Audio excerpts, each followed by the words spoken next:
Vous nous suivez partout dans le monde à travers votre émission Micro Populaire. Nous vous disons bonjour pour les uns, bonsoir pour les autres. Grand merci déjà à cette grande équipe de votre émission ainsi que de votre chaîne Tindika Tindika. Grand merci à Junior Mbouya à la prise de vie. Grand merci à M. Riffin qui sont sans oublier Papi Kelly.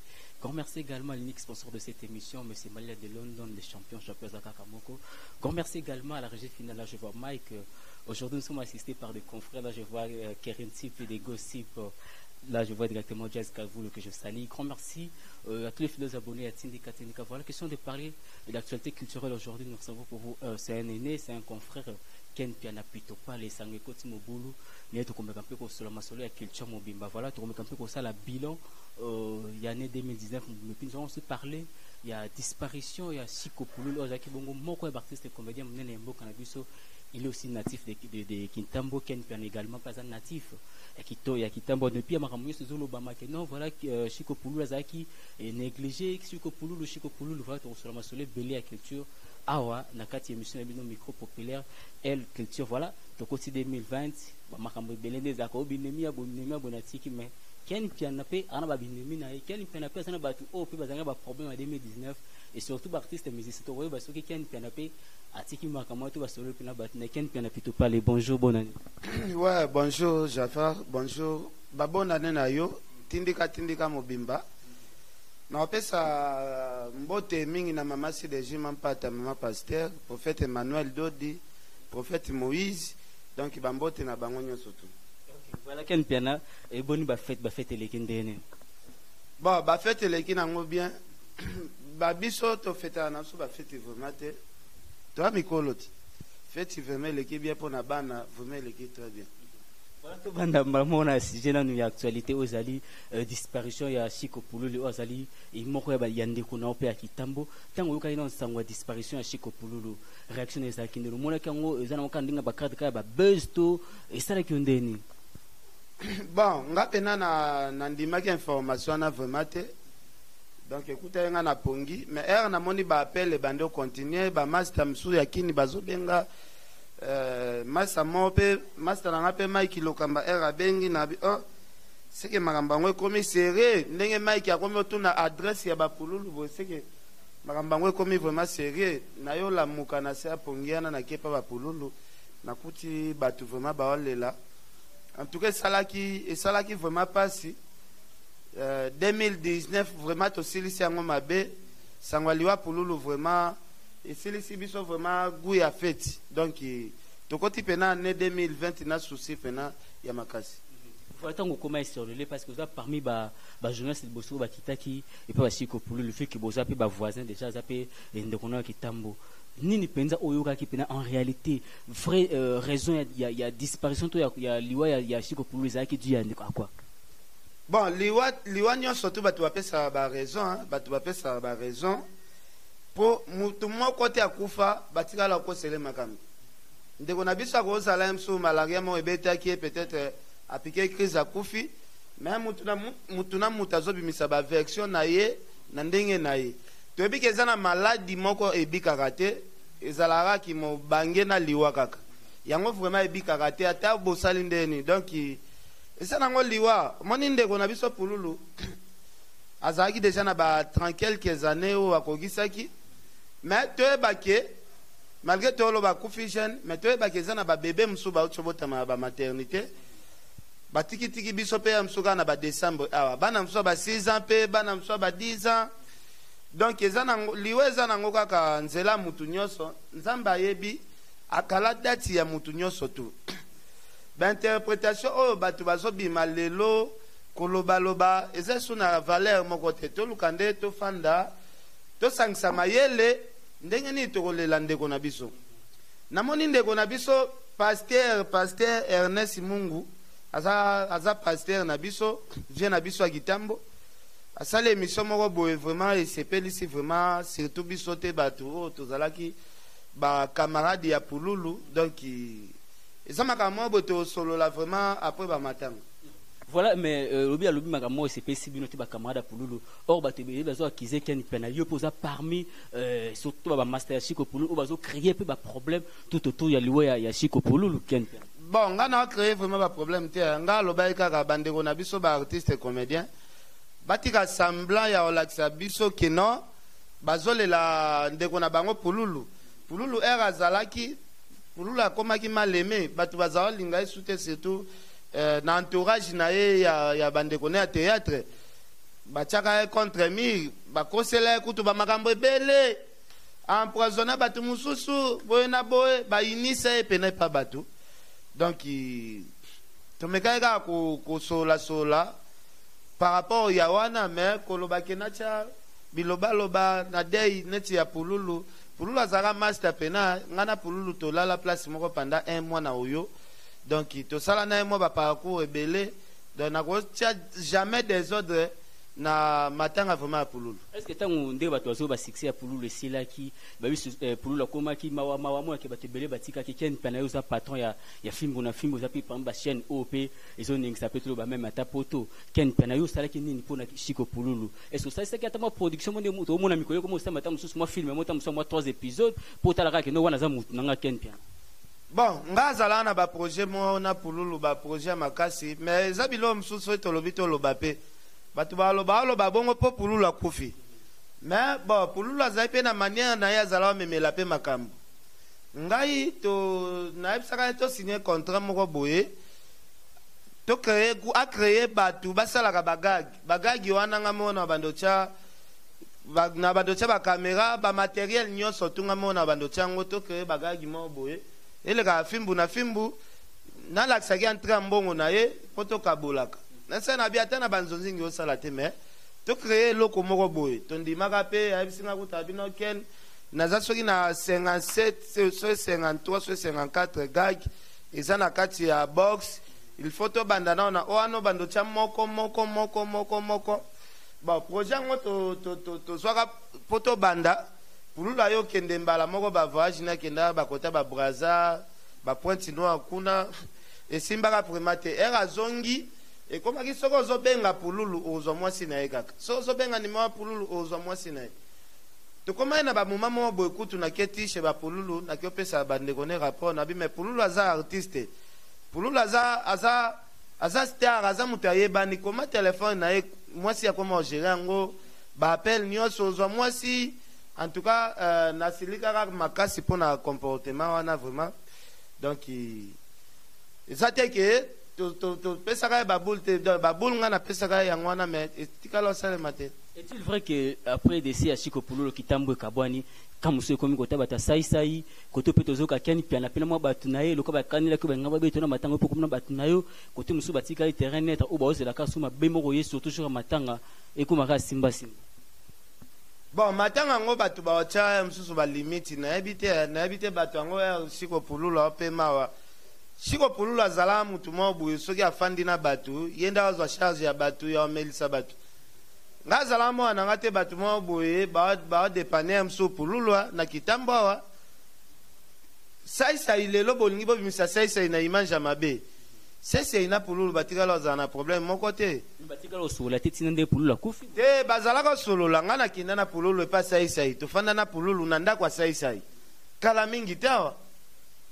So bato baalo bawana baza batuka ya mitema mabe baalo ka ba créer problème place problème ezate mais ça il babe zoya ka matanga ba 1 heure ba 2 heures wana poani kasi aza occupé bon ndi misko sai nenge Pululu akufi atika ba occupation na ye abando ya air to 1 heure 2 heures kasi eza pe na problème te matanga ndenge za na pêche ba Pululu batu baola la te batu ba fanda ti tongo soki ye occasion pesa mi msu ba 1 heure ba 0 heure ba 20 heures ba 21 heures eza pe mabeta ken piana bato ebele baloba ke non Chiko Pululu moto empoisonnaka et vena biso vie de loin mais vie de loin arealisaki te aozela kaka lelo autant Pululu akufi ndaleka na batelala ba ke non voilà mona bato azalaki na innocent pourquoi kozela kaka tant moninga akufi déjà parce que moyi arasonde baloba ka na problème te puis azala na mato te pona koyoka bon nga polémique yana vraiment ya makambo ya vie de loin na kota ngote poto kutana na vie de loin silika e makasi yote lisolo na ifoko beta ngo karabo beta ngote.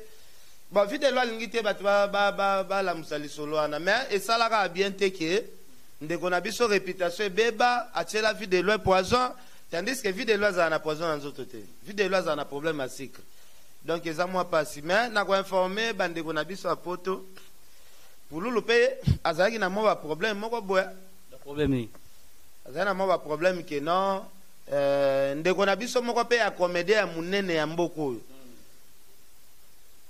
azalaka na likangu na ye moko boye ndeko ya mwasi te ya mobali ndeko na biso ya mobali azalaka na mwa likangu na ye moko boye likangu wana ayaka koma mwasi ya pululu donc eza mwa makambo eza ebele moya toloba mingi eza te akoma likangu ne babotaki to likangu ka des abavia ba artiste ka ba guerre ba chéri babota ye na bango te mais ayaka koma momi ya pululu donc ya yango mpe azalaka pi na pululu donc je pense eza baconflit mosusu ekota baconflit ezobota makambo ebele baliwa pululu eza mpe maboka bato toloba wana nayebi te mpo liwa mutu nzambe nde ayebi ndenge molimo ya mutu bayaka ozwango nzambe nde ayebi siko avant tolongwa biso na sujet na ya siko pululu programme eza ndenge nini matanga makambo parce que lelo toza déjà le 3 janvier bon matanga pululu normalement il fallait que bima lobi le 4 mais bapusi yango le 15 obi touti na moment bafeti touti ofete esenga moi mpepe bafeti eleka le 15 kora pululu ebimi le 16 toke kokunda pululu donc c'est ça na point ni lelo tozomona ebele ya baartiste na biso so bakufi famille na bango balelaka lisungi mingi balelaka mama Olive Lembe c'est que bango motango bazalaki na bomoi bapreparaki nanu te ke notango mosusu na kozala te soit batika bafano la position moko pe ya moi pasi toloba bon côté là déjà baartiste na biso ya mboka baza baartiste moko nga koloba baartiste riche na mboka na biso azate sai patron ba comédie nga lobi boye atakutu toloba ke non eza na comédie mo anginda soki ndeni ebembe nyonso tout même ya président de la république bakunda yango toujours na mbongo ya cotisation ozanga pa na mona ebembe moko te ke mutu amikunda na mbongo na ya tikaki na poche bakunda na mbongo ya cotisation mutu nyonso tout so akufi bakunde na mbongo ya cotisation boyo kansi ya na mutu moko boye si bakunda ye na mbongo na même Michael Jackson bakunda ye na mbongo ya cotisation.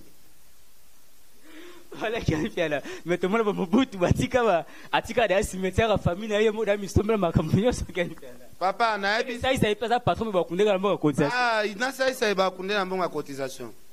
Daza ba Congoli mbongo mama Olive apesi te tende apesi président Fatia apesi président Kamera apesi cotisation na ba beda shu ba apesi da cotisation. Da famille na ebimise lokote moi sina ebimise lokote na caisse na eloko ebimia tezaka cotisation de ekunda.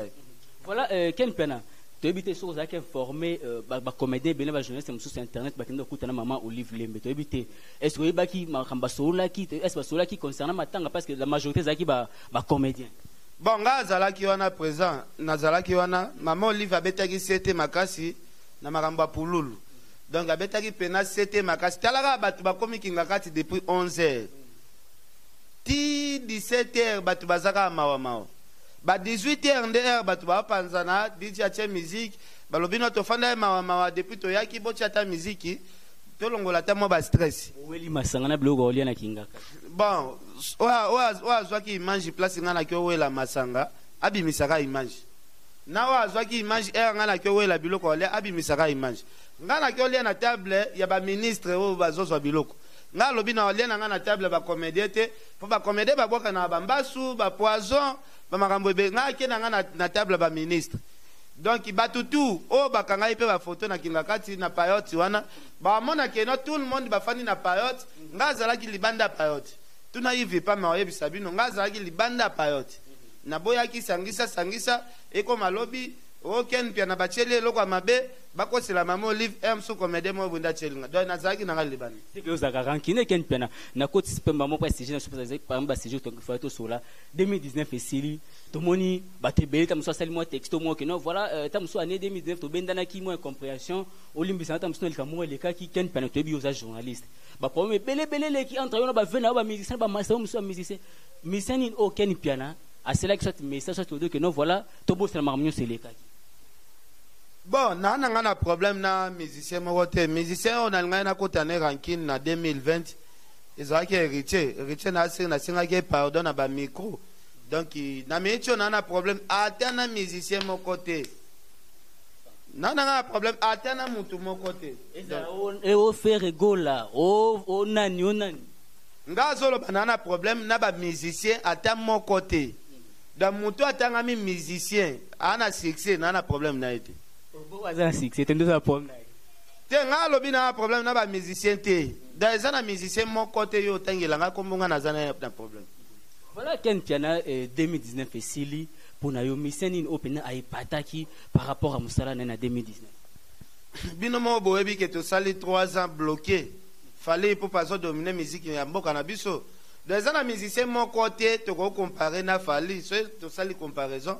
Wana komi ki mutema mabe. Donc les ana musicien mon côté ya to tia komba Fali to tia kombo na épée. Donc azate. Donc so to betel sur la musique to betel sur la Fali Sili to ko beta komba. Si Fali nda sali honneur ya mboka na biso.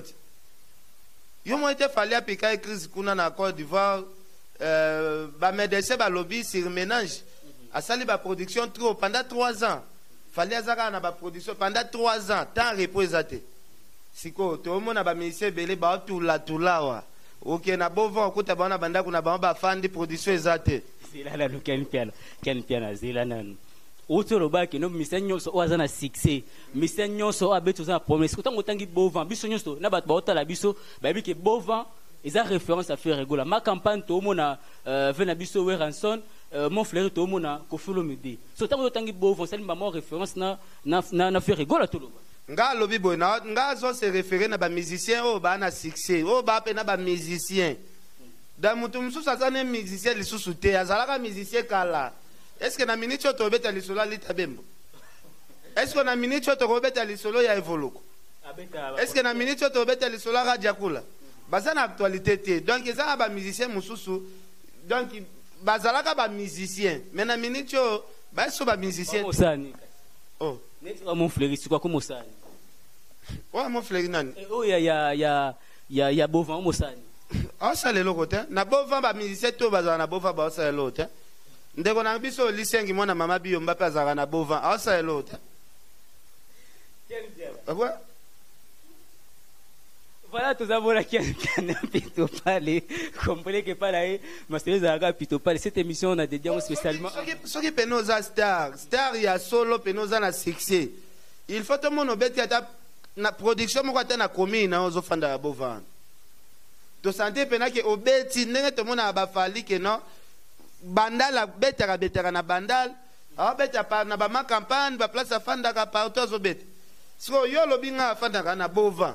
Bovan siko eza milliers bato mbongo ata mutu mbongo moko azozo kazo betiote actuellement mais c'est on a vendre na bovan moko tazana kin bana tourner ba tourner na Afrique qui Ken Piana en tout cas ba tourner na Afrique wana photo mona rapé ba salle bobeti tourner ba photo pour les lo bato msu ba koma yo ka sonia kanisi mo 4 musiciens tala to kende ka bitambola tambola to panza sango ke non tozobeta ba production au moins na ba photo na bango ba pembeni ya mai ba photo na ba hotel siko ba image ya ba concert au moins na te siko beaucoup misa o ba ke tourner ngo ya 5 images